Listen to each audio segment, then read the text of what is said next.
সুপ্রভাত। আজকে একটা গল্প বলি।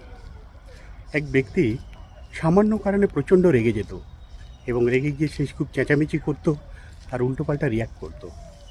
একদিন তার বাবা তাকে এক ব্যাগ পেরেক দেয়, দিয়ে বলেন, তোমার যখনই রাগ হবে তুমি একটা করে পেরেক দেওয়ালে ঠুকবে।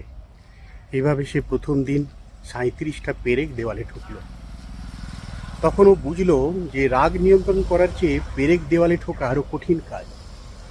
এইভাবে চলতে চলতে কয়েক মাস পরে সে আর পেরেক দেওয়ালে ঠুকলো না, কারণ সে রাগকে তখন কন্ট্রোল করতে শিখেছে, নিয়ন্ত্রণ করতে শিখেছে।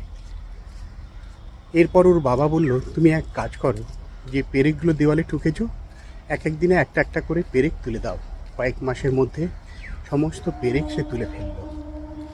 ওর বাবা দেওয়ালটা দেখিয়ে বলল, দেখো, সমস্ত পেরেক তুমি তুলে ফেললে, কিন্তু দাগগুলো রয়ে গেছে, যেগুলো তুমি কোনোদিন মেটাতে পারবে না। আমরা যে রাগের মাথায় কাউকে কিছু বলে ফেলি, যে আঘাত দিয়ে ফেলি, সেই আঘাত তাকে যে ক্ষত সৃষ্টি করে, সেই ক্ষত কিন্তু কোনোদিন মেটানো যায় না, কোনো দিন না। ইভিন অনেক সম্পর্ক সে রাগের মাথায় কথা বলার জন্য শেষ হয়ে যায়। তাই বন্ধুরা, রাগকে নিয়ন্ত্রণ করা হচ্ছে সবচেয়ে বড় জীবনের কাজ। যে রাগকে নিয়ন্ত্রণ করতে পারে না, সে জীবনকে কোনোদিন নিয়ন্ত্রণ করতে পারে না।